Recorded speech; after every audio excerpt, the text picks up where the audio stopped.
Second case जो रसूलपुरा के पास में हुआ, ये प्योरली जो एक रोड रेज होता है, ड्रंकन लोगों में रोड के ऊपर जो लड़ाई हो जाती है छोटे मोटे तकरार पे, उस किस्म का केस है। इसमें ये सभी एक्यूज जो थे,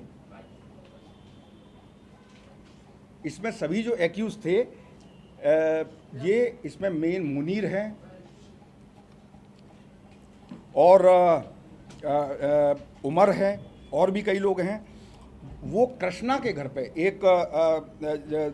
दसरवाद कृष्णा है, ये कृष्णा के घर पे ये बैठ के सब लोग अपना पार्टी कर रहे थे, शायद लिकर कंजम्पशन भी कर रहे थे और वो शायद उस वक्त भी लिकर के इन्फ्लुएंस में थे। वहाँ पे रोड में खड़े होते वक्त में ये जो विक्टिम है इस केस में, जो जिसको इंजरी हुई है, प्रदीप, ये और उसके कुछ दोस्त राघवेंद्र एलियास सोनू से मिलने के लिए उसके घर जा रहे थे। तो रास्ते में जाते जाते कि चेक करेंगे कि वो घर पे है या नहीं है, उन्होंने उसको कॉल किया तो उसने फ़ोन लिफ्ट नहीं किया, तो जाके देखेंगे। जब ये फ़ोन कर रहे थे तो यही 4-5 लोग आके रोड पे आके थोड़े से ड्रंकन स्टेट में इन लोगों से झगड़ा करने का कोशिश की है कि यहाँ पे क्यों खड़ा है, क्यों, कौन हो तुम लोग, यहाँ क्यों खड़े हो, या हमारे एरिया में क्यों खड़े हो, उस तरीके की कुछ बात हुई। तो उन लोगों ने बताया कि हम अपने मित्र से मिलने आए हैं। उसके बाद में बाकी के कुछ लोग उसको खींच के लेके गए। लौटते वक्त में, सिर्फ 200 मीटर जाने के बाद में,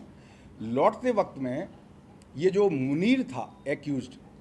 और ये जो सारी जो इनकी बैठक हो रही थी वो कृष्णा के घर पे हो रही थी। तो आप देख सकते हैं कि इसमें मतलब कहीं कोई दूसरा एंगल नहीं है। तो वो एक उसके पास से ले जाके एक चाकू लेके आया, और जब ये लोग रिटर्न में आ रहे थे कि हम जब पूछे कि भाई आप क्यों रुके हुए हो, तुम उल्टा जवाब दे रहे, ये करके जानबूझ के एक झगड़ा मोल लेके, और जो प्रदीप था उसको 3 बार स्टेप किया मुनीर ने। उसमें जो मेन लोग हैं, टोटल तो ये 7 लोग हैं जैसा आप देख रहे हैं, लेकिन जो मेन जो अहम रोल है इसमें वो ख्वाजा बहाउद्दीन हमीदी एलियास मुनीर, और A2 हैं इसमें मोहम्मद उमर, और A3 है डी कृष्णा। और जैसा मैंने इससे पहले बताया कि सारा जो इन लोगों का बैठक हो रहा था और जो पार्टी हो रही थी वो कृष्णा के घर पर हो रही थी। इसमें गौरतलब बात यह है कि इस इंसिडेंट से पहले एक्यूज और विक्टिम दोनों एक दूसरे को जानते नहीं थे, कभी इससे पहले आमना सामना नहीं हुआ, कोई किसी किस्म की कोई दुश्मनी नहीं थी, मतलब छोटी सी किसी बात पे भी दुश्मनी नहीं थी। तो एक जो रोड पे टकरा जाना और जो एक रोआब के ज़रिए जो थोड़े से बैड कैरेक्टर होते हैं, जो इनको अपना डोमिनेशन एरिया में चाहिए होता है, उसके तहत जो हर एक आदमी को क्वेश्चन करते हैं, उसको उन्होंने क्वेश्चन किया और फिर लिकर के इन्फ्लुएंस में लौटते वक्त में इनके ऊपर स्टेपिंग किया। ये इंसिडेंट भी तकरीबन 3:30-4 बजे के करीब होने के बाद में 5 बहुत ही शॉर्ट नोटिस में पुलिस के नोटिस में आई, और उसमें भी सीपी साहब ने तुरंत सभी लोगों को डायरेक्ट किया, और उसमें भी हमारी पूरी टीम ने, एसीपी बेगमपेट हैं, ओवरऑल अपना एडिशनल डीसीपी नॉर्थ वेंकटेश्वरी साहब हैं, हम सब लोग भी उनके संपर्क में थे। ये टीम बनाने के बाद पूरे के पूरे 7 एक्यूज को लेस देन 24 आवर्स,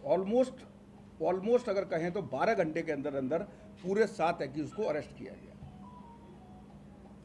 तो ये दोनों जो इंसिडेंट हुई हैं उनमें आप बहुत अच्छी तरह से समझ सकते हैं कि ये एक आइसोलेटेड इंसिडेंट है। अगर कोई बैड कैरेक्टर, या तो जिसको गांजे की लत हो, या वो लिकर के इन्फ्लुएंस में हो, या जिसकी मोटरसाइकिल चुराने की आदत हो, या जिसको रोड में चलते हर आदमी को क्वेश्चन करने की आदत हो, तो वो तो किसी से भी झगड़ा मोल लेगा। वो झगड़ा मोल कर लेते वक्त में उस आदमी का नाम, मोहल्ला या उसका दूसरे डिटेल्स नहीं पूछता है। अगर तो ये दोनों इंसिडेंट में आप देख सकते हैं कि इसमें बाकी कोई एंगल इन्वॉल्व नहीं था। ये जो बैड कैरेक्टर्स हैं, इन्होंने एक एक्साइटेड स्टेट में, एक इन्फ्लुएंस इंटॉक्सिकेटेड स्टेट में आके बगैर वजह के जो विक्टिम हैं उनसे झगड़ा मोल लिया, और झगड़ा मोल लेने के बाद में जो उनके पास नाइफ था उनसे स्टेप किया। और इस किस्म की जो जितनी भी इंसिडेंट्स हैं उसमें हैदराबाद सिटी पुलिस, हमारे सीपी श्री सीवी आनंद साहब आईपीएस के नेतृत्व में बिल्कुल क्लियर कट सभी लोगों को डायरेक्शंस हैं कि तुरंत कार्रवाई की जाए। उसी डायरेक्शंस के चलते और सुपरविजन के चलते 12 घंटे के अंदर अंदर सभी एक्यूज को अरेस्ट किया गया है, ताकि हैदराबाद की आवाम के सामने सच्चाई आ सके। और इसमें किसी भी आदमी को या किसी भी किसी के दिमाग में किसी किस्म का शक सुबह पैदा ना हो कि इस इंसिडेंट की पीछे क्या वजह थी, क्या थी। तो ये बात सच्चाई रखने के लिए ही ये प्रेस मीट की गई कि हालांकि मतलब ये दोनों